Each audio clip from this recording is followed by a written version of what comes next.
পাকিস্তানের বিপক্ষে দারুণ বোলিং নৈপুণ্য দেখিয়ে বাংলাদেশ দল তুলে নিল এক স্মরণীয় জয়। ম্যাচের শুরু থেকেই বল হাতে আগুন জড়ান তরুণ পেসার নাহিদ রানা। তার বিধ্বংসী বোলিং পাকিস্তানের ব্যাটিংকে একেবারে এলোমেলো করে দেয়।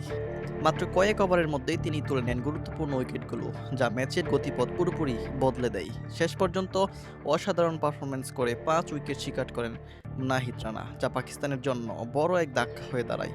বাংলাদেশের বোলিং আক্রমণে নাহিদ রানার পাশাপাশি সমানভাবে আলো ছড়ান অলরাউন্ডার মেহেদী হাসান মিরাজ। তার নিখুঁত স্পিন পাকিস্তানের মধ্যাক্রমে ভেঙে পড়ে ব্যাটসম্যানদের। মিরাজ ঘূর্ণিতে বারবার বিভ্রান্ত হয়ে লুজ ও ভুল শট খেলতে বাধ্য হন তারা।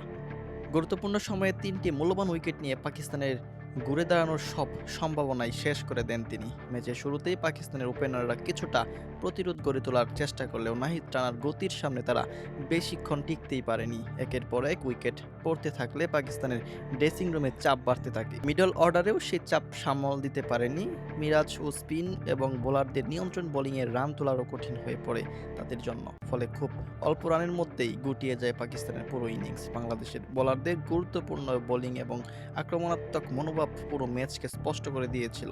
বিশেষ করে নাহিদ রানার আগুনজোড়া স্পেল দর্শকদের মুগ্ধ করেছে।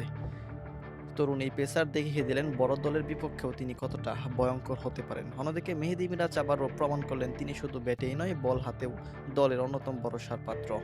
তার নিয়ন্ত্রিত বোলিং পাকিস্তানের ব্যাটসম্যানের জন্য ছিল এক দুঃস্বপ্নের মতো। সব মিলিয়ে নাহিদ রানার 5 উইকেট এবং মেহেদী হাসান মিরাজের 3 উইকেট দুর্দান্ত বোলিংয়ে পাকিস্তানকে উড়িয়ে শক্ত অবস্থান তৈরি করেছে বাংলাদেশ। এই পারফরমেন্স নিঃসন্দেহে দলকে আত্মবিশ্বাস দেবে বলে ম্যাচগুলোর আন্তর্জাতিক বোঝা যাচ্ছে।